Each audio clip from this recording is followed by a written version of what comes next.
Hello everybody, welcome back to another video. Someone mentioned the other day that I don't do greetings in my videos, which is true. I tend to just get straight to the point, which some people appreciate. Some people might think is a bit rude of me, but anyway, it's a monthly update. We'll go over some of the stuff that happened in February because we are already in March. We'll talk a little bit about Fabien Galthié and the French team with the Six Nations. I've got a new rugby jersey to open, and yeah, Super Rugby Aotearoa has been affected by the lockdown here in New Zealand. So, yeah, I'll start with the jersey, which has come from a man, Carl, who has sent me jerseys before. He sent me this jersey asking if I could give a quick shout out to his Instagram page. I don't have an Instagram account, so maybe that's the reason. I tried the link, but I couldn't get it to work, but I'll follow up with Carl. But he's got an Instagram page where he does kind of like the FIFA style player cards, you know, in FIFA where you've got every player, it's got their like attack, defense and all that stuff. He's doing the same thing on Instagram but for rugby players, so that's pretty cool. So if I can get the link to work, I'll check it in the description of this video. If I can't get it to work, I will put it in another video. But cheers for this, Carl. Carl sent me jerseys before. I will crack this open. It arrived just as New Zealand was going into lockdown, so it's been sitting here for a little while. But yeah, let's have a look. What have we got here? It's red. Ah, man. British and Irish Lions. That's nice, man. That actually makes the second one of these that I've got. I might have to give one to Gaza, if you don't mind, Carl. But Gaza definitely needs a British and Irish Lions jersey as well. Goodness knows, man. Let's hope this tournament gets underway. Man, that's pretty sweet, Carl. Thank you so much for sending this through. British and Irish Lions jersey, man. But yeah, I will put the link, if I can get it to work, to Carl's Instagram in the description. Otherwise, in another video, we will hit that up. But yeah, cheers, Carl. As always, appreciated. And we've already had the Women's Rugby World Cup postponed for a year. We'll see what happens with the British and Irish Lions tour. We will await news. In terms of February on the channel, I will say a quick thanks to the patrons, the people on Patreon. I think I've done like 6 or so videos for Patreon in the month of February. Sometimes Gaza and I jump on there. Sometimes it's Super Brew updates. Sometimes it's jersey stuff. All kinds of stuff. So I will put the link to Patreon in the description if you guys have got money for a coffee or a beer spare every month and you want to get your name scrolled. Yeah, it'd be much appreciated, man. I do appreciate all the Patreon people who support the channel. It really means a lot. I know in the current financial times it's not easy, but if anybody is in a position and enjoys the vids, Patreon is the place to go. So cheers to all you guys who support the channel. Also to you guys who subscribe, man. We've had 2,500 new subscribers in February, so that's awesome. So if you guys are new, welcome along. There's a few vids in the history of this channel. It's been going since like 2018, so there's quite a lot of old videos there. I did get my first copyright strike in February. That's a first for this channel. Going since 2018, first copyright strike from Sansa for using the competition name in the title of one of my videos. They rescinded it, thankfully. I think Sansa outsources their copyright protection to an agency, and those guys are just trying to earn their money. Like, they are ferocious. I know Squid Rugby has had trouble with them. Numerous smaller channels have had stuff taken down, copyright strikes issued. So it's a bit of a mad one, but Sansa are definitely very, very protective of their copyright stuff. It was literally me, the whiteboard, and a game on the TV, which you can't see, and the volume was so low, I don't think you could have heard it, but they gave me a copyright strike. So that was an experience. A pretty disconcerting one if I can't use the bloody title, but thankfully it was rescinded in the end. Top viewers from February, number 1 is UK, number 2 is Ireland, which Six Nations on, kind of makes sense. Number 3 is South Africa. I don't even know if I've done much on South Africa in the month of February, but you guys just love your rugby. You guys are always in the top 3, South Africa. France, interestingly, is 4, probably on the back of a fairly successful French team. And Australia is number 5. So New Zealand not even in the top 5 for the month of February. I guess we are a smaller country, so a number of viewers is potentially less. Most popular video is the foreign-born video for the Six Nations, which is always a bit of a controversial one. England, Scotland, and Wales, England. Any videos where England gets beaten seem to do really well.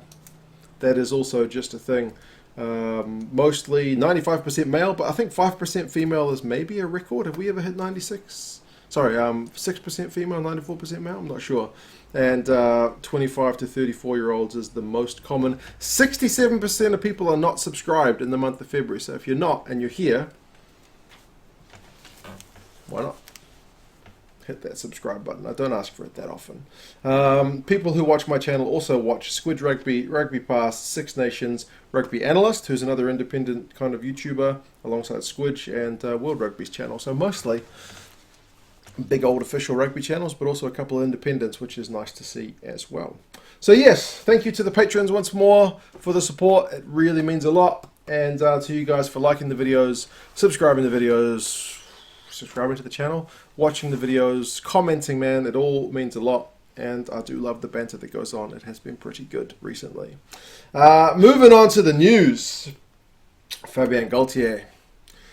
He was having a big old finger pointed at him initially, wasn't he? Fabien Galthié, he's been cleared of any wrongdoing, and Scottish rugby fans may be kind of livid at the fact that he's been cleared. But I guess if we skip to the good news part, it looks like they're saying March 26th will be the date that the match gets rescheduled to. And they're saying that the top 14 and the Premiership should be cool to release the players.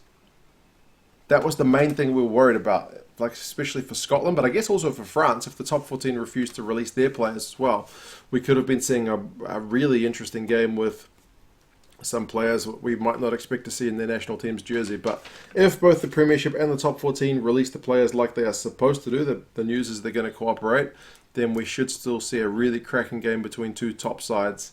And apart from the delay, everyone should be pretty happy going into that one. Fingers crossed. But remember, Galthié, if you didn't hear the news, he broke the team's bubble to go and watch his son play a game in Paris. And they seem to say that that's cool. That's all good. That was the report. Basically said he was cleared of wrongdoing. Remember, the sports minister of France, who was already pretty gung-ho about the restrictions being tight going into the competition with that UK variant, said she wanted a formal investigation, and the investigation's come out and has cleared him, saying that there was no particular risk because he was wearing a mask and he was within his rights to do so. It just seems a bit of a weird one. If there's a bubble, I would have thought there's really strict regulations on what you can and can't do. To make matters worse, apparently some of the players while they were in Rome went out to eat waffles. Now that one's madness. Just have a wee stroll, go get some waffles and come back into the bubble. It's reminiscent of the Barbars guys who went out and that match got cancelled against England. So, I don't know. Madness. As long as the game goes ahead, both sides are full strength, I think that's the best possible result that comes out of this situation. But I really hope this serves as an example of everybody, dotting their I's and crossing their T's in terms of keeping their integrity of their bubble as strict as they can. Don't know. Vaccinations are underway in both places, so let's hope that also reduces the risk of transmission and the rest of the tournament goes ahead swimmingly. But anyway, we will see. Speaking of disruptions, though, Super Rugby Aotearoa has been disrupted because the country has gone into a lockdown. Initially, it's level 3 here for Auckland, which is pretty strict. Schools are closed. Working from home if you can, unless you're an essential worker. The rest of the country outside Auckland is level 2, which means more like life as usual, but no big gatherings. So they are able to play the rugby games this weekend. Fortunately, the Blues, who are based in Auckland, are on a bye this week, and the team was actually out of Auckland. They were in Wellington when the lockdown was announced. So they're not like trapped in Auckland, unable to train together. Because under level 3, they're not allowed to train together because the groups are just too big. So those guys are, I think they're in Cambridge at the moment, wasn't it? They're training, and that kind of keeps things going along swimmingly. The Chiefs up against the Highlanders, which is Warren Gatland's son's team at the moment, because remember, Gats is doing Lions duty. They're going to play in front of 700 fans because they are able to sneak them in through different entries. Apparently they can kind of zone them off, so that's better than no crowd, but obviously having a crowd would be preferable. And the Crusaders in their game against the Hurricanes have moved it back to a Sunday because the lockdown I think expires on Saturday at midnight, assuming they don't renew it. And there's been no new cases today, so fingers crossed that game goes ahead with a crowd. But I must admit, from the first two games, I've not been that fussed with the crowds. The Highlanders got 15,000, which looked okay on the camera, but it's first game of the season. I would have thought you'd get better, to be honest. Maybe because there's a lot of people out of work just with the pandemic. Maybe there's people worried about COVID, so they don't want to go to a big crowd. Maybe that makes sense. But like the same games last year, the opener in Dunedin, same ground, got 18,000. And then the same game against the Crusaders, they got 19,000. So why it's down to 15,000 this year is a wee bit concerning. And then the Hurricanes didn't even announce their crowd. It looked pretty bad. That crowd, that stadium does make things look worse because they've got yellow seats, which really stick out when they're empty. But they said it was 20,000 people for the same game last year, and I would be surprised if they got anywhere near that at the weekend last week against the Blues. So, yeah, I'm not sure what's the deal. Is it the ticket prices? Is it the lack of interest? It is the one thing about a competition which only has 5 teams. Will it get old pretty fast? Like, I noticed visibly the Aotearoa crowds diminished throughout the season last year. I know there was like the odd bumper one, but overall I think the numbers were trending down, and that was, I think, largely new competition and coming out of lockdown. It was kind of fresh and new and interesting, but it seems like they may not have been able to maintain the same numbers anyway. Just at a glance, first week, we'll see how things go once things return a bit more to normal here. But anyway, that's it for this one. As I said again, thank you to Carl for the jersey. That one's actually a different size from the one I've got, so I'll see which size fits better, and then Gazza can have the other one, my old man. Interestingly, I bought him a jersey in 2005, a British and Irish Lions jersey, and I remember because in 2005 I think I'd just finished my studies. It cost me so much money. I couldn't believe how much I spent on it. It was so expensive. Maybe it was 150 or 180 bucks New Zealand, and for me as just like a poor student, that was an astronomical amount of money. It still is now, man, to buy a jersey for that much money, but yeah, it'd be good for him to have a 2021 jersey as well. But anyway, thanks again to the patrons, to you guys for watching the vids. Like I said, subscribe if you haven't.